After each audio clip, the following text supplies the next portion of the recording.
नमस्कार दोस्तों, यूपीपीसीएस कर्तव्य पथ के चैनल पर आपका स्वागत है। मेरा नाम है देवानंद पेंगोरिया और यहाँ पर मैंने आपके साथ one stop solution series start की थी, जिसमें हम यूपीपीसीएस 2021 का पेपर डिस्कस कर रहे थे और उसके 2 पार्ट आ चुके हैं। आज तीसरा पार्ट है जिसमें हम 51 से 75 क्वेश्चंस को डिस्कस करेंगे। और मैंने आपसे यहाँ पर ये भी कहा था कि आप लोगों का अगर रेस्पॉन्स अच्छा आएगा तो इस सीरीज को कंटिन्यू रखा जाएगा।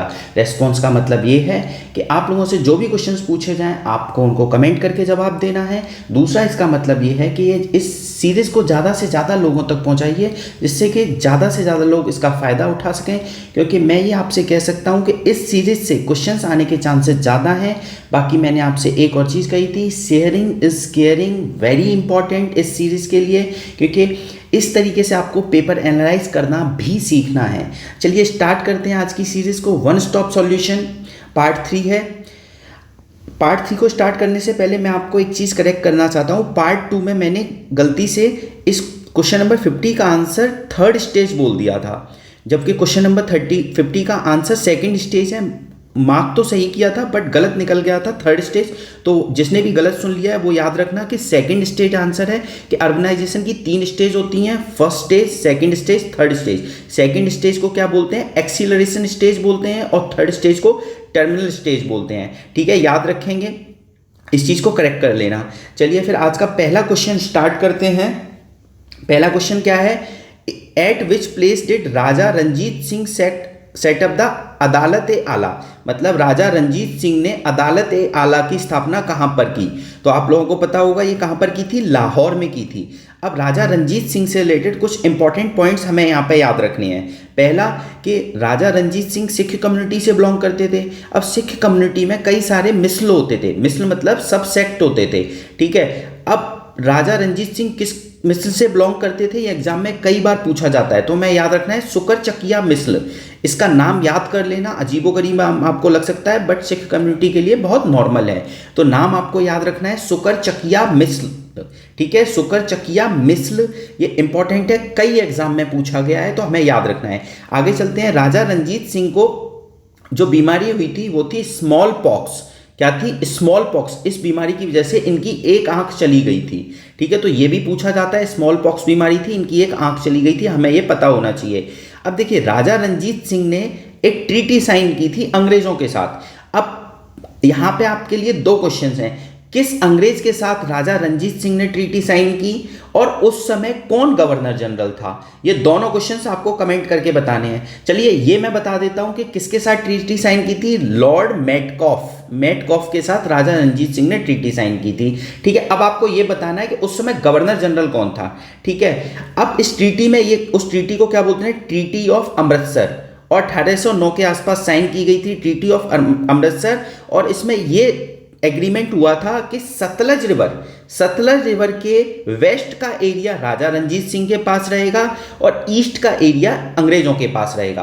तो यहाँ पे सारे पॉइंट याद रखने हैं। ट्रीटी ऑफ अमृतसर 1809 के आसपास हुई थी और किस रिवर को बाउंड्री बनाया गया? सतलज रिवर को, भूलना नहीं है, सतलज रिवर को बाउंड्री बनाया गया। वेस्ट का एरिया राजा रंजीत सिंह के पास रहेगा, ईस्ट का एरिया अंग्रेजों के पास रहेगा। ठीक है, किस मिसल से बिलोंग करते थे? सुकर चकिया मिसल से बिलोंग करते थे।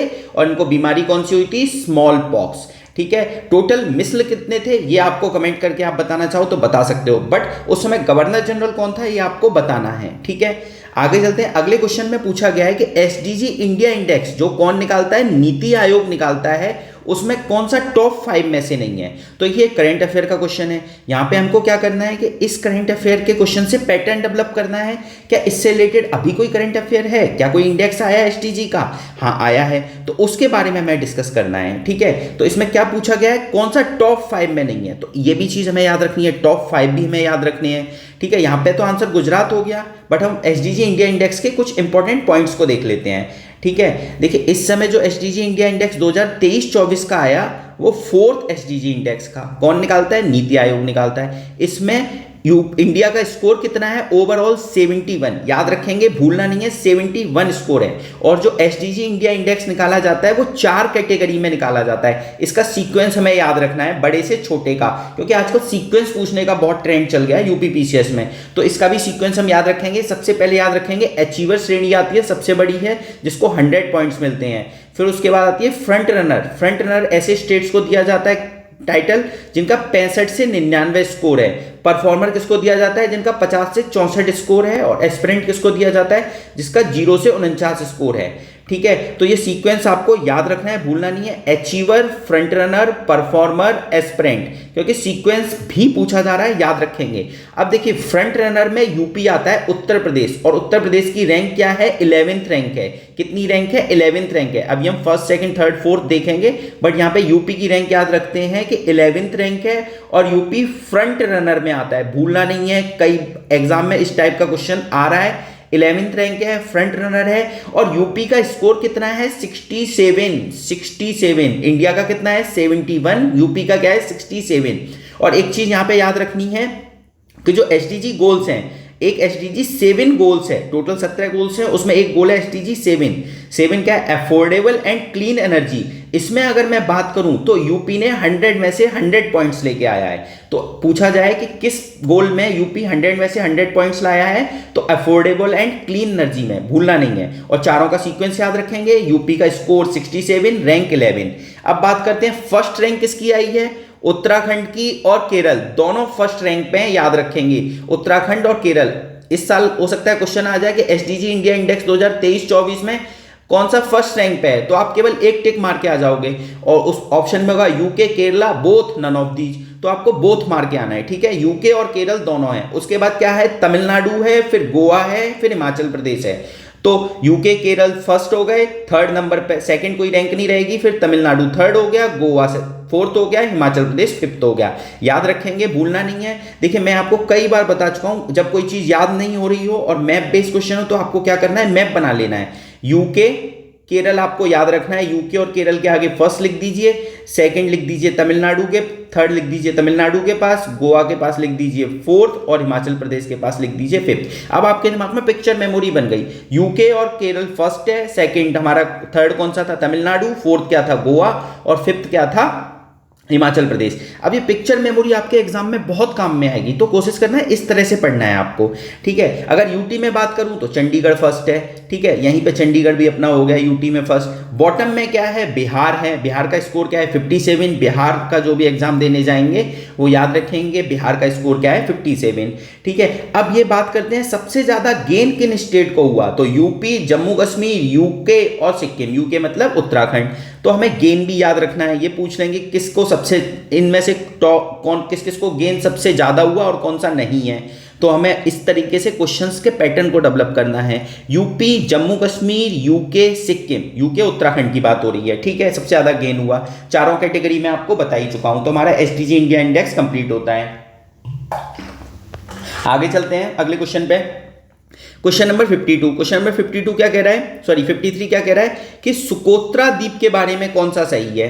तो सुकोत्रा द्वीप के बारे में पहला स्टेटमेंट गलत है, कह रहा है कि ओमान का द्वीप है, अरेबियन सी में लोकेटेड है, बट ओमान का द्वीप नहीं है। किसका द्वीप है, यमन का द्वीप है। अब मैं आपको कई बार बता चुका हूं कि एग्जामिनर जब भी क्वेश्चन बनाता है तो ये देखता है कि किस चीज को इजीली रिप्लेस करके स्टेटमेंट को गलत किया जा सकता है। तो यहाँ पे आप देखिए कि यमन की जगह ओमान लिख दिया, बगल वाला कंट्री, और हम एग्जाम में कंफ्यूज हो जाएंगे। तो यहीं से एग्जामिनर के माइंडसेट को रीड करना होता है। ठीक है, तो सकोत्रा द्वीप कहां पर है, यमन में है, ओमान में नहीं है। दूसरा स्टेटमेंट सही है कि नेचुरल हेरिटेज साइट 2008 में डिक्लेयर किया गया था, तो दूसरा स्टेटमेंट सही है और पहला गलत है। क्लियर। अगले क्वेश्चन पे आते हैं 54 में बात की गई है कि एक यूपी की स्कीम है, उत्तर प्रदेश मुख्यमंत्री स्वरोजगार योजना 2021। तो इसके बेनिफिशरीज कौन कौन से होंगे, मतलब क्या क्या एलिजिबिलिटी है। तो पूछा गया है कौन सी एलिजिबिलिटी नहीं है। तो आप जब तीनों स्टेटमेंट को, इन तीनों को पढ़ोगे तो ये लॉजिकल है कि हाँ ये एलिजिबिलिटी हो सकती है, बट डी नहीं हो सकती, citizens from any state of India. तो जब यूपी में इतनी पॉपुलेशन है तो अदर स्टेट को हम क्यों बेनिफिट देंगे। ठीक है, तो इससे इस क्वेश्चन का आंसर आ सकता है। बाकी स्कीम बेस्ड क्वेश्चन आ रहे हैं तो यूपी की स्कीम्स आपको डिटेल में पढ़नी है। क्लियर। आगे चलते हैं। अगला question, which of the following bills can not be first introduce in the Rajya Sabha. तो आप लोगों को पता है कि मनी बिल को राज्यसभा में पहले इंट्रोड्यूस नहीं किया जा सकता। ठीक है, तो इसका आंसर क्या हो गया? Money bill. अब यहाँ पे आपको और क्या चीज याद रखनी है कि मनी बिल को राज्यसभा कितने दिन के लिए डिले कर सकती है, ये आपको कमेंट करके बताना है। देखिए, जो चीज पूछी जाए आपको वो कमेंट करके बतानी है, तभी इस सीरीज को कंटिन्यू रखने का फायदा है। आप लोगों से जो चीज पूछी जाए आपको बताना है। ठीक है, अब मनी बिल को कितने दिन के लिए डिले कर सकती है राज्यसभा, ये आपको कमेंट करके बताना है। अब मनी बिल से रिलेटेड 2 आर्टिकल बहुत इंपॉर्टेंट है। 109 आर्टिकल मैं कई बार बता चुका हूं, ये आपका यूपीएससी 2024 में इससे क्वेश्चन आया था। ये मनी बिल के प्रोसीजर से रिलेटेड है, मनी बिल के प्रोसीजर से रिलेटेड है। ठीक है, अभी रिसेंटली एक वीडियो ऑडियो में जो मेंटरशिप प्रोग्राम चल रहा है वहां पे 109 आर्टिकल जॉइंट सेटिंग के प्रोसीजर से निकल गया था, तो उसे भी आपको करेक्ट करना है। यहाँ पे मनी बिल के प्रोसीजर से रिलेटेड है। ठीक है, 109 और 110 क्या है कि मनी बिल के बारे में बात करता है, तो ये दोनों आर्टिकल मनी बिल से याद रखेंगे। अब बात करते हैं ऑर्डिनरी बिल पे। देखिए, ऑर्डिनरी बिल क्या है? Ordinary bill pay joint sitting हो सकती है, ये चीज आपको याद रखनी है। और जॉइंट सिटिंग कौन से आर्टिकल में होती है? 108 आर्टिकल में होती है। जॉइंट सिटिंग को बुलाता कौन है? वेरी वेरी इंपॉर्टेंट, याद रखेंगे, भूलना नहीं है। प्रेसिडेंट साहब बुलाते हैं और उसको चेयर कौन करता है? स्पीकर साहब चेयर करते हैं। ठीक है, कौन करता है? स्पीकर साहब चेयर करते हैं। अगर मान लो स्पीकर साहब नहीं है तो कौन चेयर करेगा, ये आपको कमेंट करके बताना है। कमेंट करके बताना है कि अगर स्पीकर एब्सेंट हैं तो कौन चेयर करेगा जॉइंट सिटिंग को। ठीक है, चलो मैं बता देता हूं, डिप्टी स्पीकर करेंगे, डिप्टी स्पीकर। लेकिन अगर डिप्टी स्पीकर भी एब्सेंट है तो कौन करेगा, ये आप चलो आप ये बताइए। ठीक है, डिप्टी स्पीकर भी नहीं है तो कौन चेयर करेगा। आगे चलते हैं, constitutional amendment bill. Constitutional amendment bill कौन से आर्टिकल के तहत किया जाता है हमारे कॉन्स्टिट्यूशन में? मतलब कॉन्स्टिट्यूशन को अगर अमेंड करना है तो कौन सा आर्टिकल है? आर्टिकल 368। तो यहाँ पे ध्यान देने वाली बात यह है, जो एग्जाम में कंफ्यूज हो जाते हैं हम, कि अगर क्वेश्चन में ये पूछा जाता है आर्टिकल 368 के तहत हम कॉन्स्टिट्यूशन में कितने तरह से अमेंडमेंट कर सकते हैं, तो 2 आंसर होगा, 2, 3 नहीं होगा, याद रखना 2 आंसर टिक करेंगे हम कि आर्टिकल 368 के तहत हम 2 तरह से अमेंडमेंट कर सकते हैं। क्लियर? 3 कोई टिक नहीं करेगा, 2 टिक करना है एग्जाम में। आगे चलते हैं, स्टेट रीऑर्गेनाइजेशन बिल। तो देखिए, स्टेट को जब रीऑर्गेनाइजेशन करना है तो आर्टिकल 3 के तहत किया जाता है। मतलब इंटरनली स्टेट की बाउंड्री को चेंज करना है, नाम चेंज करना है, तो आर्टिकल 3 का यूज करते हैं। और अगर एक्सटर्नली स्टेट की बाउंड्री को चेंज करना है, मान लो किसी फॉरेन टेरिटरी को हम एडमिट कर रहे हैं, अपनी इंडिया के स्टेट में मिला रहे हैं, तो आर्टिकल 2 के तहत किया जाता है। यहां पे याद कर रखना है, आर्टिकल 2 में एक्सटर्नल एडजस्टमेंट और आर्टिकल 3 में इंटरनल एडजस्टमेंट। क्लियर? और इन दोनों को रिलेटेड लॉ जो बनाया जाता है वो आर्टिकल 4 के तहत पार्लियामेंट लॉ बनाती है। क्लियर? तो आर्टिकल 3 याद कर लिया, 2 याद कर लिया, 4 याद कर लिया। इंपॉर्टेंट है, याद रखेंगे 2, 3, 4 आर्टिकल 368, आर्टिकल 108, आर्टिकल 109 और 110। ठीक है, स्पीकर चेयर करते हैं, प्रेसिडेंट साहब बुलाते हैं और डिप्टी स्पीकर है उसके बाद चेयर करते हैं जॉइंट सिटिंग को। उसके बाद कौन करता है ये आपको कमेंट करके बताना है। और राज्यसभा कितने दिन के लिए मनी बिल को डिले करती है ये आपको बताना है। ठीक है, अगला question, 0 hour in the working of the Indian parliament means, मतलब भारतीय संसद की कार्रवाई में शून्यकाल का क्या अर्थ है? तो आप लोगों को पता है शून्यकाल का क्या अर्थ होता है कि time immediately following the question hour, मतलब प्रश्न काल के ठीक बाद का काल क्या होता है हमारा? 0 आवर होता है, शून्य काल होता है। ये आप लोगों ने अगर पॉलिटी अच्छे से नहीं पढ़ा है तो पढ़िए कि 0 आवर यही होता है। ठीक है, अब 0 आवर से पहले क्या होता है? क्वेश्चन आवर होता है। क्वेश्चन आवर क्या होता है? First hour of the session, सत्र के प्रथम घंटे को हम क्या बोलते हैं? क्वेश्चन आवर बोलते हैं। और उसके बाद जो आवर स्टार्ट होता है उसको 0 आवर बोलते हैं। ठीक है, अब एक चीज यहां पे ध्यान देने वाली बात यह है कि 0 आवर एक इंडियन इनोवेशन है। ये हमारे कॉन्स्टिट्यूशन में नहीं कहीं लिखा हुआ, भारत देश की ने इजाद किया है, बट ये हमारे कॉन्स्टिट्यूशन में नहीं लिखा हुआ, ये आपको याद रखना है। अब आपको कमेंट करके ये बताना है इस क्वेश्चन में कि 0 आवर क्वेश्चन आवर के बाद स्टार्ट होता है, बट ये कब तक रहता है 0 आवर? ठीक है, ये आपको कमेंट करके बताना है। तो जो जो क्वेश्चंस पूछे जा रहे हैं आपको कमेंट करके जरूर बताना है। वीडियो के रेस्पॉन्स पे बहुत मैटर करेगा। और बाकी कोशिश करिए कि ज़्यादा से ज़्यादा लोगों तक इस वीडियो को पहुंचाइए, क्योंकि बहुत बेनिफिशियल वीडियो है। बहुत से लोगों को पेपर एनालाइज करना नहीं आता, तो इसे पेपर एनालाइज करना सीख सकते हैं। ठीक है, आगे चलते हैं। अगला question, which of the following pairs is not correctly match? तो देखिए इसमें क्या बात की गई है? जैन तीर्थंकर के बारे में बात की गई है और उनसे रिलेटेड निर्वाणा के प्लेस के बारे में बात की गई है। तो आप लोगों को ये पता होगा कि जैनिज्म में जो निर्वाणा टर्म यूज की जाती है, मतलब जो मुक्ति मिलती है उसको हम क्या बोलते हैं? निर्वाणा बोलते हैं। याद रखना, जैनिज्म से टर्म है निर्वाणा और बुद्धिज्म से क्या है? केवल्या। ठीक है, तो आपको यहाँ पे इस क्वेश्चंस को करते हैं। तो देखिए तीर्थंकार 24 तीर्थंकार हुए थे, ठीक है। तो 24 तीर्थंकार में से 20 तीर्थंकार ऐसे थे, इधर लिखा हुआ है मैंने, देखो 20 तीर्थंकार ऐसे थे जिन्होंने निर्वाणा कहाँ पे लिया था, सम्मेद शिखर में। कहाँ पे? सम्मेद शिखर एक पर्वत है जो कि झारखंड में है। झारखंड के पास एक जगह है गिरिध, पार्श्वनाथ हिल, ये सारा टर्म आपको याद रखना है, पार्श्वनाथ वर्ड याद रखना है, गिरिध हिल्स याद रखना है, और झारखंड में है ये, आसीपास सारी जगह हैं। और वहीं पे सम्मेद शिखर एक जगह है, वहां पे 20 तीर्थंकार ने निर्वाणा लिया था, ठीक है, निर्वाण दिया था। अब इस क्वेश्चन को सॉल्व करते हैं। क्वेश्चन में सबसे पहले बात कर रहा है ऋषभनाथ जो तीर्थंकार थे, पहले तीर्थंकार थे, इनको आदिनाथ भी बोलते हैं। इन्होंने कहां पे निर्वाण लिया? अष्टापद में, अष्टापद में निर्माण लिया, याद रखेंगे, अष्टापद में निर्माण लिया, ठीक है, भूलना नहीं है इसको, आप खुद से याद रखिए, कोई भी ट्रिक बनाइए और कमेंट करके बताइए कि ऋषभ जी ने कहां पे निर्माण लिया? अष्टापद में, ठीक है। अब आते हैं वासुपूज्य। वासुपूज्य ने कहां पे निर्माण लिया? चंपापुरी में। कहां पे? चंपापुरी में लिया। देखिए ऊपर लिखा हुआ है मैंने, तो आप कैसे याद रखेंगे कि हम कई बार, देखो इंडियन सोसाइटी में एक कल्चर है, जब भी हम किसी देवी देवता की पूजा करते हैं तो पूड़ी का भोग लगाते हैं, ठीक है। तो पूड़ी से हमने की पूजा, किसकी की? पूजा से वासुपूज्य। तो ठीक है, चंपापुरी, पूड़ी से पूड़ी से वासुपूज्य, याद रखेंगे। और ये कहां पर है? बिहार में है। आगे चलते हैं, नेमिनाथ। नेमिनाथ ने कहां पे लिया? ऊर्जयंत, ठीक है, ऊर्जयंत में लिया। तो कैसे याद रखेंगे? हमारे जो प्राइम मिनिस्टर साहब हैं उनको नमो नाम से भी जानते हैं, तो उन ऐसा कहा जाता है कि, मतलब कहा क्या जाता है, उनके पास बहुत एनर्जी है, ठीक है, बहुत ज़्यादा काम करते हैं, इसलिए उनके पास बहुत एनर्जी भी है।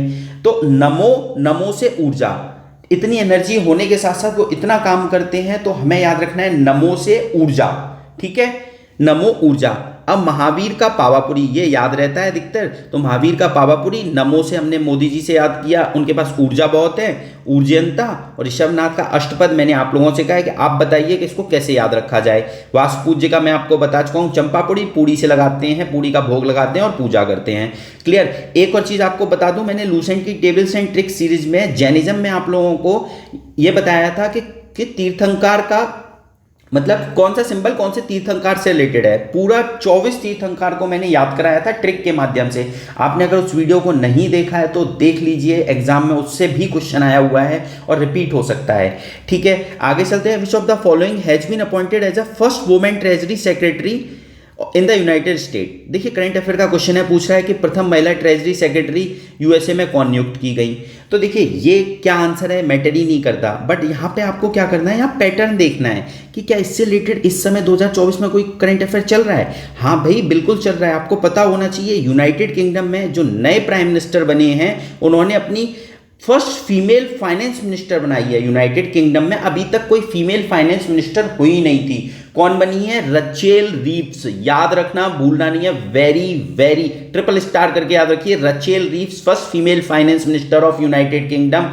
और यहाँ पे आपको एक क्वेश्चन फिर आपके लिए कि यूनाइटेड किंगडम के प्राइम मिनिस्टर कौन है। ऋषि सुनक जी हट गए हैं, तो अब कौन नए प्राइम मिनिस्टर बने हैं, और फर्स्ट फीमेल प्राइम मिनिस्टर याद रखना है, ठीक है। एक क्वेश्चन और आप लोगों के लिए, यहीं पे यूके से रिलेटेड है, तो आप लोगों को यहाँ पे 2 मिनिस्टर ऐसे थे जिन्होंने ये कहा था कि गीता पे रख के कसम खाई थी, इन्होंने गीता पे रख के कसम खाई थी, याद रखना, ये भी बहुत न्यूज में रहा था। उन दोनों मिनिस्टर के नाम आपको बताने हैं, और फर्स्ट फीमेल फाइनेंस मिनिस्टर तो आपको याद रखना है रचेल रीव्स, ठीक है। एम्फेसाइज कर रहा हूं, याद रखिए, ये पैटर्न डेवलप हो रहा है, तो हो सकता है ये क्वेश्चन आ जाए, क्योंकि 2021 में पूछा गया था, 22-23 में इस पैटर्न पर नहीं आया, तो 24 में आ सकता है, ठीक है।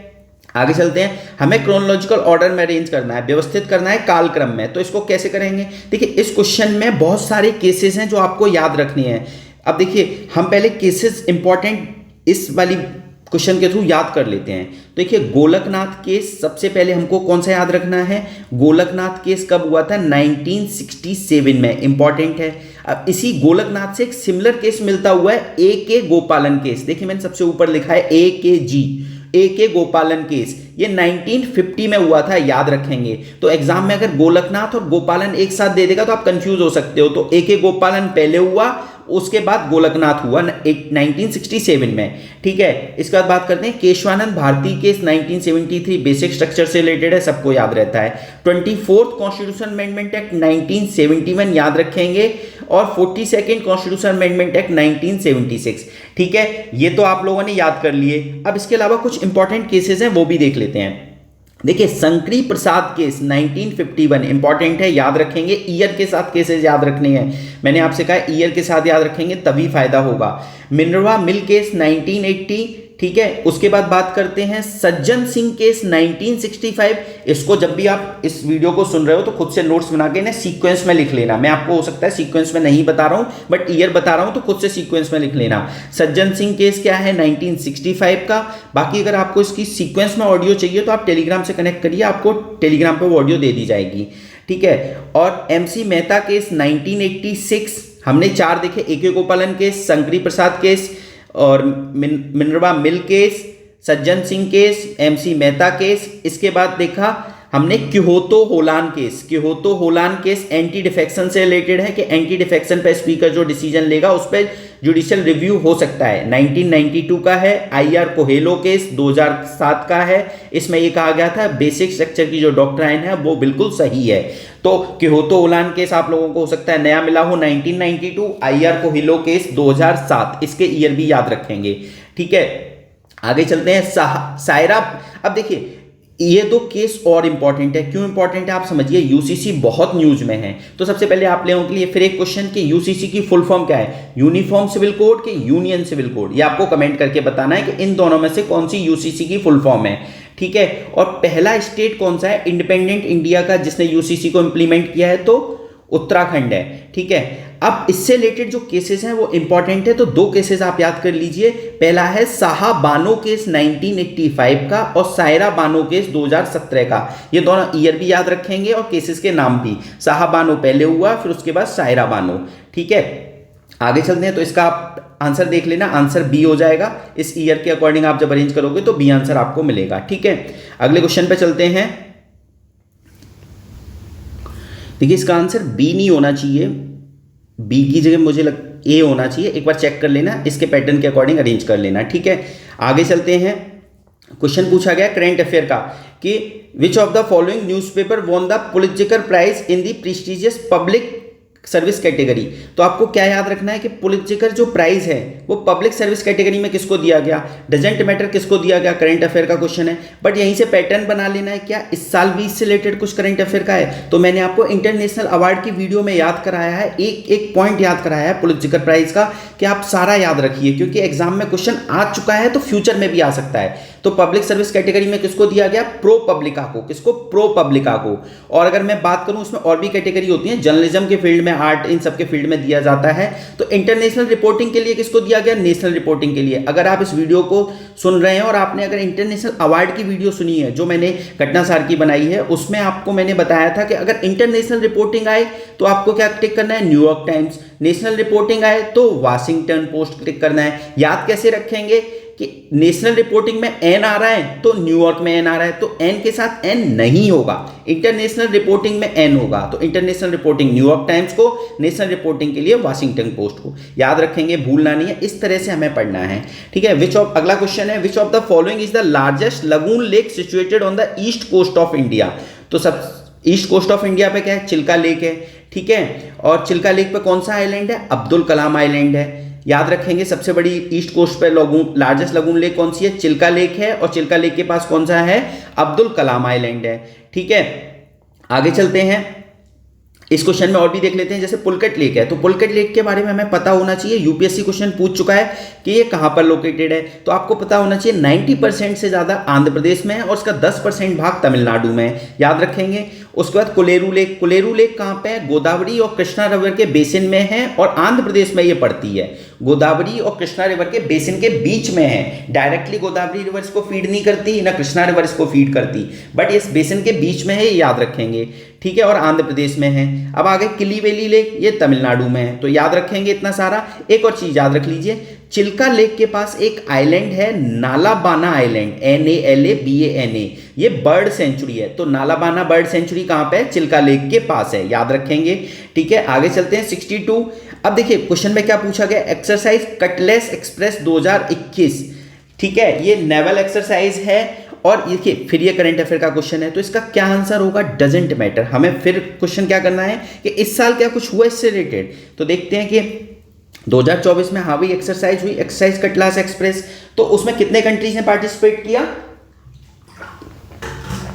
16 कंट्रीज ने पार्टिसिपेट किया। ठीक है, अब देखिए इन्होंने आईएनएस पूछा है, इंडिया के किस आईएनएस ने पार्टिसिपेट किया, तो इस साल कौन गया, आईएनएस तीर, वेरी वेरी इंपॉर्टेंट, याद रखना TIR, आईएनएस तीर गया।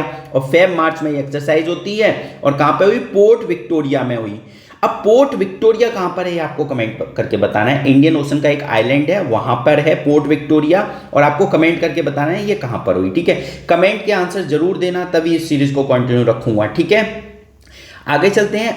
अब देखिए आईएनएस संध्यायक, अब एक और चीज याद रख लीजिए, पीआईबी की न्यूज है, इंपॉर्टेंट लगी मुझे तो मैंने आईएनएस से रिलेटेड आपको बता दूं, आईएनएस संधायक, इसको बोलते हैं आईएनएस संधायक, और ये फर्स्ट सर्वे वेसल है इंडिया का। ठीक है, फर्स्ट सर्वे वेसल लार्ज शिप है, याद रखेंगे इसको, इंपॉर्टेंट है आईएनएस संधायक। ठीक है, और हमने आईएनएस तीर देख लिया, आईएनएस संधायक, तो इससे रिलेटेड करंट अफेयर आ रहा है तो हमको कोशिश करनी है कि याद करनी है चीजें। ठीक है, अगला question, nitrogen is not essential constituent, क्या है नाइट्रोजन, क्या है एसेंशियल कॉन्स्टिट्यूएंट नहीं है, तो नाइट्रोजन क्लोरोफिल में मिलती है, डीएनए मिलती है, आरएनए मिलती है, कार्बोहाइड्रेट में नहीं है, तो यही इसका आंसर हो गया। अब नाइट्रोजन से रिलेटेड 2-3 फैक्ट याद कर लीजिए। देखिए हमारे एटमॉस्फेयर में नाइट्रोजन 78% के आसपास है, ऑक्सीजन 21% के आसपास है, थर्ड नंबर पे ऑर्गन है, याद रखना आर्गन है 0.93%, फिर कार्बन का परसेंटेज याद कर लीजिए 0.03, कई जगह 0.04 भी लिखा रहता है, कोई एक ही ऑप्शन में होगा, उसके अकॉर्डिंग आपको टिक करना है, 0.03 मोस्ट अप्रोप्रिएट है। ठीक है, तो ये परसेंटेज हम याद रखेंगे। आर्गन थर्ड नंबर पे गैस है। अब देखिए नाइट्रोजन की बात हो ही रही है तो कुछ और भी चीजें याद कर लेते हैं नाइट्रोजन से रिलेटेड, साइंस का कुछ। ठीक है, तो देखिए यूपीपीसीएस 2023 में क्वेश्चन आया था कि ऐसे प्लांट, मतलब जो इंसेक्टिवोरस प्लांट्स होते हैं वो कौन सी सॉइल में उगते हैं, ऐसी सॉइल जिसमें नाइट्रोजन की डेफिशिएंसी होती है, कमी होती है नाइट्रोजन की, ऐसी सॉइल में इंसेक्टिवोरस प्लांट्स उगते हैं। इसका नाम आपको कमेंट करके बताना है कि कोई एक इंसेक्टिवोरस प्लांट का नाम, स्पेशली जो यूपीपीसीएस 2023 में क्वेश्चन पूछा गया था उसका नाम एन से शुरू होता है, आपको कमेंट करके बताना है कि वो क्या नाम है। ठीक है, कुछ कमेंट जरूर करना है। क्लियर, आगे चलते हैं। N2 packed items. अब देखिए नाइट्रोजन गैस जो पैक्ड आइटम्स होते हैं उसमें नाइट्रोजन गैस भरी जाती है जिससे कि चीजें जल्दी खराब ना हो। ठीक है, तो कौन सी गैस भरी जाती है पैक्ड आइटम्स में, नाइट्रोजन गैस भरी जाती है। और जो एयरप्लेन के टायर होते हैं उनमें भी नाइट्रोजन गैस भरी जाती है ऑक्सीजन की जगह। क्यों? क्योंकि इसका कंबक्शन जो रेट होता है वो कम होता है, तो आग नहीं लगती है। क्योंकि जब एयरप्लेन लैंड करता है तो घर्षण होता है, तो इलेक्ट्रिसिटी वगैरह स्पार्क वगैरह होता है, तो आग ना लग जाए, इसलिए कौन सी गैस भरी जाती है, एरोप्लेन में नाइट्रोजन गैस भरी जाती है। तो ये तीनों पॉइंट भी याद रखेंगे। आगे चलते हैं अगले क्वेश्चन पे कि प्रीएम्बल से रिलेटेड बात की गई है, प्रीएम्बल में कौन सा वर्ड नहीं है। तो मैं इतनी तो आप लोगों से उम्मीद करूंगा कि प्रीएम्बल आपको याद होना चाहिए। ठीक है, और प्रीएम्बल में sovereign socialist secular democratic Republic ये वर्ड है, फेडरल नहीं है। ये सीक्वेंस याद रखना है जो मैंने अभी बोला, sovereign socialist secular democratic Republic, ये सीक्वेंस भी पूछा जाता है, SSSDR। ठीक है, अब प्रीएम्बल में कब कौन सा अमेंडमेंट हुआ, क्या क्या चेंज आए, ये सारे आपको याद रखने हैं। इवन डिटेल में भी सारी चीजें पढ़नी है, जैसे कि इक्वलिटी कितने टाइप की है, जस्टिस कितने टाइप की है, ये भी क्वेश्चन यूपीपीसीएस में आ चुका है। तो प्रीएम्बल तो आपको बिल्कुल याद होना चाहिए। अगर आपको प्रॉब्लम हो रही है कि प्रीएम्बल में और क्या क्या चीजें याद रखनी है, आप टेलीग्राम से जुड़िए, यहाँ पे मैं कमेंट में पिन कर दूंगा आप लोगों को, और आप पूछिए क्वेश्चंस तो मैं आपको वहां पे रिप्लाई करूंगा। ठीक है, और इवन आपको एक डेट भी याद रखनी है, 26 नवंबर 1949 को क्या किया गया था, हमने अपने कॉन्स्टिट्यूशन को कमेंस किया था। ठीक है, यही क्वेश्चन यूपीपीसीएस 2023 में आया था और हमने फिर उसको एनफोर्स किया था 26 जनवरी 1950 को।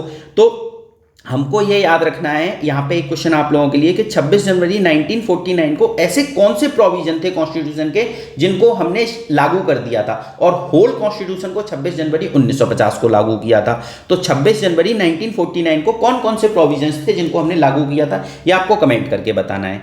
ठीक है, तो प्रीएम्बल हो गया। अगला क्वेश्चन है, बुक का नाम है बुक फाविद उल फाविद, मतलब फवायद उल फवायद। ठीक है, ये किसके कन्वर्सेशन, शेख निजामुद्दीन औलिया की कन्वर्सेशन का रिकॉर्ड है, और किसने कंपाइल किया था, तो किसने कंपाइल किया, अमीर हसन सिजजी ने। इंपॉर्टेंट है, अमीर हसन सिजजी ने। तो अब देखो इसकी रिवर्स इंजीनियरिंग करना बहुत जरूरी है इस क्वेश्चन की, क्योंकि हो सकता है सेम क्वेश्चन घुमा फिरा के पूछ लिया जाए। ठीक है, तो रिवर्स इंजीनियरिंग करते हैं। पहले बुक का नाम याद रखते हैं, बुक का नाम क्या है, फावद उल फावद या फवायद उल फवाद। ठीक है, तो हम फावद को हम पढ़ते हैं दावत, क्या हो रही है, यहाँ दावत हो रही है, ठीक है। और दावत अगर आप किसी आदमी को दे रहे हो, दावत मतलब भोजन चल रहा है, लोग भोजन कर रहे हैं, तो भोजन आप किसी को दे रहे हो तो वो हंस हंस के भोजन कर रहा है, खुश हो गया है, ठीक है, और अपनी प्लेट को सजा रहा है, कहीं पूड़ी रख रहा है, कहीं सब्जी रख रहा है, कहीं मिठाई रख रहा है। तो आपको क्या है, कैसे याद किया, फावत, फावत जिसको आप फावत मतलब दावत, दावत दी आपने, और वो बंदा हंस रहा है, हंस रहा है और अपनी प्लेट को सजा रहा है। तो हंस से हसन और सजा से सिजजी, सजा रहा है मतलब प्लेट को सजा रहा है। तो हमने याद किया दावत उल दावत क्या है, मैं फावत उल फावत नहीं पढ़ रहा हूं, मैं दावत उल दावत पढ़ रहा हूं, जिससे कि याद हो जाए। दावत उल दावत क्या है कि अमीर हसन सिद्दी की एक कंपाइलेशन है, ठीक है, और किसका कन्वर्सेशन है, शेख निजामुद्दीन औलिया का। अगली बार क्वेश्चन ये आ जाएगा कि मतलब क्वेश्चन ये आ जाएगा, अमीर हसन सिद्दी ने एक बुक को कंपाइल किया है और उस बुक का नाम है फावत उल फावत, ये किसका कन्वर्सेशन है, ठीक है, तो शेख निजामुद्दीन औलिया का कन्वर्सेशन है। तो इससे 3-4 क्वेश्चंस बनते हैं, आपको इस तरह से पढ़ना है, ठीक है। उसके बाद बात करते हैं, अमीर खुसरो की बहुत सारी बुक्स हैं, आप लोग याद करिए, नहीं याद हो रही तो मैं मेंबर्स ओनली वीडियो में इसकी एक वीडियो बनाऊंगा कि कैसे आपको इनकी वीडियो याद रखनी है। तो यूट्यूब पे आप ज्वाइन बटन करके ज्वाइन कर सकते हैं, बहुत ही नॉमिनल फी है, और मैं उसमें बहुत सेलेक्टेड टॉपिक जो मतलब चीज़ें याद नहीं होती उनमें कुछ कुछ वीडियोस बना रहा हूँ, आप अगर चाहें तो उसे ज्वाइन कर सकते हैं, ठीक है। यहाँ जियाउद्दीन बरानी की कुछ बुक्स याद रखते हैं, तारीख ए फिरोजशाही और फतवा ए जहानदारी। तो हम कैसे याद रखेंगे, जियाउद्दीन बरानी की बुक, बरानी मतलब रानी, रानी ने क्या किया, तरीका बताया, तरीका या तारीख बोल लो, रानी ने क्या किया, तरीका बताया, और रानी ने ही फतवा जारी किया, ठीक है। रानी ने एक तरीका बताया और फतवा जारी किया, तरीका से तारीख फिरोजशाही और फतवा ए जहानदारी। तो रानी ने किसको तरीका बताया, फिरोज शाह को तरीका बताया, और रानी ने फतवा किसके लिए, सारे जहां में फतवा जारी कर दिया, सारे जहां में। तो फतवा ए जहानदारी और तारीख फिरोजशाही किसकी हो गई, बरानी की। हसन निजामी की याद रखिए, कई लोगों को याद रखती है, कुतुबुद्दीन ऐबक के टाइम पे हसन निजामी को पैट्रोनेज दिया गया था, और इन्होंने क्या लिखी थी बुक, ताजुल मस्सीर, ताजुल मस्सीर, ठीक है। तो हम कैसे याद रख सकते हैं, मौसी हंस रही हैं, मस्सीर का पढ़ा मौसी, और मौसी क्या कर रही हैं, हंस रही हैं, ठीक है। इतना याद हो गया। ये कितनी सारी बुक्स इस वीडियो के थ्रू हमने याद भी कर रहे हैं, बहुत सारे फैक्ट याद कर रहे हैं। कोशिश करिए कि ज़्यादा से ज़्यादा लोगों को बताइए कि भाई इस तरीके से एनालाइज करना है, नहीं हो तो उनको एक बार ये वीडियो दिखा दीजिए, तो वो समझ जाएंगे, हाँ भाई, और उनका 1 साल बच सकता है अगर उनको चीज़ें पता लग जाएं कि किस तरह से पढ़नी होती हैं, कैसे याद करना है। तो इतना पैसा खर्च करते हैं फिर भी पीटी नहीं निकलता। तो इसीलिए मैं आपसे कह रहा हूँ कि इसका रेस्पॉन्स अच्छा आना चाहिए।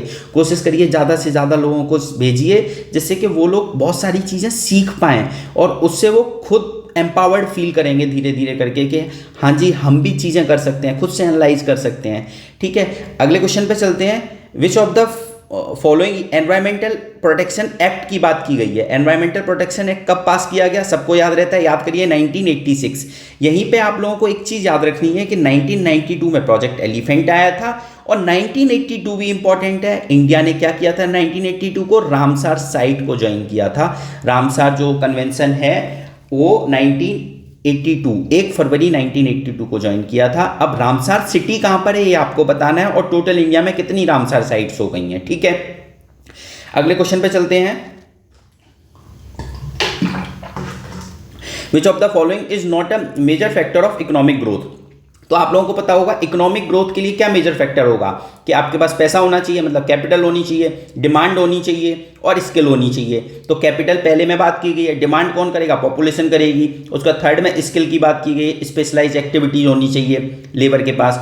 तो ये तीनों तो कवर हो गए, टेक्नोक्रेट्स और ब्यूरोक्रेट्स की जरूरत नहीं पड़ती है। तो कॉमन सेंस का क्वेश्चन था, ऐसे आपको अप्लाई करना है, नॉट पूछा हुआ था, ये नॉट याद रखना है क्या पूछ रहे हैं, ठीक है। अगला question, Ringelmann scale is use to measure density of. तो स्मोक की डेंसिटी के लिए ये क्वेश्चन रिपीट हो सकता है, तो आप याद कर लीजिए कि रिंगलमैन स्केल किसके लिए किया जाता है, स्मोक की डेंसिटी को मापने के लिए यूज किया जाता है। यही आपको याद कर रखना है कि नॉइज को हम किस में नापते हैं, डेसिबल में नापते हैं, नॉइज को डेसिबल में नापते हैं, ठीक है। अगला क्वेश्चन 69 वाईकॉम सत्याग्रह से रिलेटेड है। किससे, वाईकॉम सत्याग्रह से रिलेटेड है। पहले स्टेटमेंट में क्या बात कर रहा है कि अनटचेबिलिटी और कास्ट डिस्क्रिमिनेशन के अगेंस्ट में सत्याग्रह किया गया था, मतलब अस्पृश्यता और जातिगत भेदभाव के लिए किया गया था ये सत्याग्रह, और गांधी जी ने इसमें पार्टिसिपेट किया था। तो दोनों स्टेटमेंट सही हैं, ठीक है। अब यहाँ पे क्या आपको याद रखना है कि जो वाईकॉम सत्याग्रह हुआ था वो कौन से एरिया में हुआ था, त्रावणकोर त्रावणकोर में हुआ था, केरल में, और कब हुआ था, 1924 को हुआ था, याद रखेंगे। अब इसमें किस लिए हुआ था वाइकोम सत्याग्रह? कि जो डिप्रेस क्लास थे उनको टेम्पल में एंट्री नहीं दी जा रही थी, तो उन लोगों ने मूवमेंट किया था वाइकोम सत्याग्रह। इसके लीडर कौन थे? के कल्पक्कम और टी के माधवन। तो लीडर के नाम याद रखेंगे, के कल्पक्कम और टी के माधवन, ठीक है। और इसको सपोर्ट किसने किया था? पेरियार साहब ने इसको सपोर्ट किया था, ठीक है। और इससे रिलेटेड एक टर्म है, अगर आप लोगों ने नहीं सुनी है वाइकोम सत्याग्रह से रिलेटेड तो जान लीजिए, लूनेटिक असाइलम। लूनेटिक असाइलम, ठीक है। अब ये किसने बोला था ये आपको कमेंट करके बताना है वाइकोम सत्याग्रह से रिलेटेड, क्लियर। तो 69 अगले क्वेश्चन पे चलते हैं। फ्रूट्स को जो हम स्टोर करते हैं कोल्ड चैम्बर में तो उसकी लाइफ बढ़ जाती है, क्यों बढ़ जाती है? क्योंकि रेट ऑफ रेस्पिरेशन डिक्रीज हो जाता है। क्या? रेट ऑफ रेस्पिरेशन डिक्रीज हो जाता है। तो इसका आंसर सी हो गया। यहीं पे फिर आपके लिए एक क्वेश्चन, पर्सपिरेशंस क्या होता है? PERSPERATION, पर्सपिरेशंस क्या होता है ये आपको कमेंट करके बताना है। अगले क्वेश्चन पे चलते हैं। 3 स्टेज ऑफ सोशल डेवलपमेंट पूछा हुआ है कि इस थ्योरी को किसने दिया था? तो अगस्त कॉम्ट ने दिया था। किसने दिया था? अगस्त कॉम्ट ने। देखिए, अगर आपको सोशियोलॉजी की बुक से रिलेटेड एक क्वेश्चन या थ्योरी से रिलेटेड 1 या 2 क्वेश्चन हर साल आ रहे हैं, तो मैंने सोचा कि आप लोगों को थोड़ा सा डिटेल में बता देता हूं इस क्वेश्चन को। तो देखिए, सबसे पहले आपको क्या याद रखना है कि अगस्त कॉम्ट ने क्या दिया था? 3 स्टेज ऑफ सोशल डेवलपमेंट दिया था। 3 स्टेज क्या थी? एक थी थियोलॉजिकल, दूसरी थी मेटाफिजिकल, तीसरी थी साइंस, ठीक है। थियोलॉजिकल स्टेज का मतलब ये था कि कोई भी एक्टिविटी होगी वो गॉड के थ्रू हो रही है, तो गॉड इज सेंटर में है और उसके आसपास ह्यूमन बीइंग है। मतलब पूरी दुनिया को कौन चला रहा है? गॉड चला रहे हैं, ठीक है। तो God is at the centre and human beings at the periphery. Human beings periphery पे हैं, ठीक है। उसके बाद दूसरी थी मेटाफिजिकल। मेटाफिजिकल का मतलब आइडियाज आने लगे, फिलॉसफीज आने लगी, तो ह्यूमन बीइंग सेंटर पे हो गया और बाकी सब पेरीफेरी पे हो गए, तो ह्यूमन बीइंग्स पेरीफेरी पे हो गया। तीसरा था साइंस बेस्ड। उसके बाद कोई भी एक्सप्लेनेशन आया वो साइंस बेस्ड। इसका मतलब गॉड वाली स्टेज पे, थियोलॉजिकल स्टेज पे सारा एक्सप्लेनेशन गॉड के द्वारा दिया जा रहा है। मेटाफिजिकल स्टेज पे ह्यूमंस के द्वारा दिया जा रहा है। साइंस बेस्ड एक्सप्लेनेशन में साइंस के द्वारा हर चीज का कॉज दिया जा रहा है कि ऐसा क्यों हो रहा है, क्यों नहीं हो रहा। तो आज हम किस स्टेज पे? साइंस बेस्ड एक्सप्लेनेशन पे हैं। तो 3 स्टेज डेवलपमेंट किसने दिया? अगस्त कॉम्ट ने दिया। इसके बाद मार्क्स से रिलेटेड 1-2 बुक्स हैं वो आपको याद रख लेनी है। मार्क्स का कॉन्सेप्ट था एलिनेशन का। मार्क्स की बुक थी कम्युनिस्ट मैनिफेस्टो, और उसने कहा था सोसाइटी 6 स्टेज से पास होती है, ठीक है। कितनी स्टेज से? 6 स्टेज से। तो हमने ये यहाँ पे जो नाम लिखे थे उससे रिलेटेड हमने देख लिया, कार्ल मार्क्स देख लिया, अगस्त कॉम्ट देख लिया। इसके अलावा आप हर्बर्ट स्पेंसर भी याद रख लीजिए। हर्बर्ट स्पेंसर ने एक कॉन्सेप्ट दिया था सोशल डार्विनिज्म। मतलब जैसे डार्विन का कॉन्सेप्ट आपने सुना होगा कि कैसे ह्यूमन बीइंग इवॉल्व करता है, जेनेटिक ट्रेट्स ट्रांसफर होते हैं, ठीक है। ऐसे ही हर्बर्ट स्पेंसर ने एक कॉन्सेप्ट दिया था सोशल डार्विनिज्म कि सोसाइटी कैसे इवॉल्व होती है। तो ये 71 क्वेश्चन कंप्लीट हुआ। थोड़ा सा डिटेल में इसलिए किया क्योंकि 1-2 क्वेश्चन आ रहे हैं इससे। अगला क्वेश्चन है, which of the following particles has a zero charge? तो न्यूट्रिनो पे जीरो चार्ज होता है। देखिए, इसी पैटर्न पे 2021 में यूपीएससी में क्वेश्चन आया था, वहीं से क्वेश्चन उठाया गया है कि which of the following particles है जीरो चार्ज? तो न्यूट्रिनो पे जीरो चार्ज होता है, ठीक है। याद रखेंगे, न्यूट्रिनो पे जीरो चार्ज होता है। और पॉजिट्रॉन पे क्या होता है? फ्रैक्शनल स्पिन होता है। तो ये भी आप याद रख सकते हैं। अगले क्वेश्चन पे चलते हैं, 73rd। अब देखिए क्वेश्चन में क्या पूछा गया है, एक नाइजीरिया की वुमेन का नाम लिखा हुआ है नगोची ओकोकोंजा इवेला। प्रोनाउंसिएशन में थोड़ा कोई बात नहीं, चलता है ये, क्योंकि अफ्रीकन नाम है तो हो सकता है दिक्कत हो सकती है। फर्स्ट वुमेन डायरेक्टर बनी है किसकी? तो WTO की डायरेक्टर बनी है। कहाँ की है? नाइजीरिया की है। तो ये करंट अफेयर का क्वेश्चन है, अब इंपॉर्टेंट नहीं है, बट इससे रिलेटेड और कोई करंट अफेयर आ सकता है, उसको देख लेते हैं। अब देखिए, न्यू डेवलपमेंट बैंक ब्रिक्स की बैंक है, न्यू डेवलपमेंट बैंक, इसकी प्रेसिडेंट बनी है दल्मा रूसुफ, ठीक है। याद रखेंगे दल्मा रूसुफ। अब ये कहाँ की फॉर्मर प्रेसिडेंट थी आपको कमेंट करके बताना है, क्लियर। अब देखिए, इसमें एक कंट्री का नाम लिखा है नाइजीरिया, तो आपको पता होना चाहिए नाइजर जो कंट्री है वो लैंडलॉक्ड है। क्या है? नाइजर कंट्री लैंडलॉक्ड है, ठीक है। ऐसे ही इथोपिया क्या है? लैंडलॉक्ड है। और आप लोगों को पता होगा इथोपिया ने ब्रिक्स को ज्वाइन कर लिया है। किसको? ब्रिक्स को ज्वाइन कर लिया है। और कौन सी मीटिंग में ब्रिक्स को ज्वाइन किया है? 15 ब्रिक्स की मीटिंग हुई थी जोहान्सबर्ग साउथ अफ्रीका में, वहां पे ज्वाइन किया है। कब ज्वाइन किया था? 1 जनवरी 2024 को। ये तीनों फैक्ट याद रखेंगे। इसके बाद कीनिया से रिलेटेड कुछ पॉइंट्स देख लेते हैं। देखिए, कीनिया से रिलेटेड सबसे पहले आपको क्या याद रखना है कि इंडियन ओशन में इसकी बाउंड्री खुलती है और इसका एक इंपॉर्टेंट पोर्ट है पोर्ट मोम्बासा, MOMBASA। आपको दिखा देता हूं मैं कि पोर्ट मोम्बासा है, ठीक है। कि कीनिया में एक ट्राइब रहती है, कीनिया और तंजानिया के बॉर्डर पे मसाई ट्राइब, ये आप याद रखेंगे। यहाँ का एक पोर्ट है पोर्ट लामू, और वहाँ पे अभी हमारे एक INS ने विजिट किया था, INS सुमेध, ठीक है, आईएनएस सुमेध। तो आज हमने 3 आईएनएस देख लिए, नेवी के शिप देख लिए। एक हमने आईएनएस तीर देखा, आईएनएस संधायक देखा और आईएनएस सुमेध देख लिया। आईएनएस सुमेध ने कहाँ विजिट किया? पोर्ट लामू में विजिट किया। ठीक है, अब कीनिया की कैपिटल क्या है आपको कमेंट करके बताना है। एक क्वेश्चन तो आपके लिए हर रहेगा ही रहेगा, जितने भी क्वेश्चन डिस्कस करूंगा हर जगह एक क्वेश्चन रहेगा। ठीक है, जिससे आप लोगों को भी पता लगे कि कैसे एनालाइज करना है, क्या क्या चीजें पढ़नी है, क्या क्या नहीं। अगला क्वेश्चन 74 में पूछा गया है कि international centre for research on agro forestry, ये नैरोबी, यही कैपिटल है वैसे कीनिया की, आपको पता होगा। ठीक है, Indian institute of forest management Bhopal. अब देखिए भोपाल पे आपके लिए क्वेश्चन, क्योंकि पिछले क्वेश्चन का आंसर तो मैंने दे दिया कि भोपाल में एक वेटलैंड है भोज वेटलैंड, जो कि रामसार साइट है। अब मध्य प्रदेश की और कौन कौन सी रामसार साइट्स हैं जो इंपॉर्टेंट हैं, एक दो मैं बता रहा हूं, एक आपको बतानी है। जैसे शीरपुर लेक है, शाक्य सागर है, ये भोपाल मध्य प्रदेश की हैं। एक भोज वेटलैंड है, मुझे लगता है कि एक और रह गई है, वो आप बताइए कि मध्य प्रदेश की एक और कौन सी ऐसी रामसार साइट है जो है। ठीक है, मैंने आपको शीरपुर लेक बताई, शाक्य सागर बताई, ये दोनों याद रखेंगे, और भोज वेटलैंड बताया, ये रामसार साइट है। ठीक है, कब ज्वाइन किया था रामसार को? 1 फरवरी 1982 को इंडिया ने। ठीक है, और रामसार सिटी कहां पर है चलिए ये बता देना आप। तो Indian institute of forest management Bhopal, उसके बाद Tata energy research institute new Delhi, जबकि ये गलत लिखा है, central agro forestry research institute, इसको क्या बोलते हैं? केंद्रीय सस्य वानिकी अनुसंधान। ये कहां पर है? झांसी में है। ठीक है, झांसी में। इससे रिलेटेड क्वेश्चन आता है, कौन सा इंस्टीट्यूट कहां पर है, इसके लिए मैंने एक स्पेशल मेंबर्स ओनली वीडियो बनाई है। मैं आपसे कहूँगा उस वीडियो से आपको पक्का फायदा होगा, आप ज्वाइन करिए, बहुत नॉमिनल प्राइस है। ठीक है, और जो भी हॉट टॉपिक्स हैं मैं उन वीडियोस को अपडेट कर रहा हूँ कि आपको ज़्यादा से ज़्यादा डिलीवर कर सकूँ। आगे चलते हैं, अगला क्वेश्चन देखिए, लास्ट क्वेश्चन है आज का। In which year the poverty and unbritish rule in India was published. तो इस बुक को कौन से ईयर में पब्लिश किया गया? 1901। सबको याद रहता है दादा भाई नेहरू ने ये बुक लिखी थी, बट ईयर कोई नहीं पढ़ के जाता। अब यूपीपीसीएस क्या कर रही है, जो चीज़ हम पढ़ते हैं उससे बियॉन्ड जाके पूछ रही है, तो इसलिए हमारे पढ़ने का पैटर्न भी चेंज करना है। ठीक है, अब थोड़ा सा दादा भाई नेहरू जी के बारे में भी जान लेते हैं। तो इन्होंने क्या किया था, 1866 में ईस्ट इंडिया एसोसिएशन बनाई थी लंदन में, याद रखेंगे, very very important point, London में बनाई थी। और 1866 में याद रहता है, बहुत कॉमन फैक्ट है, याद रखना।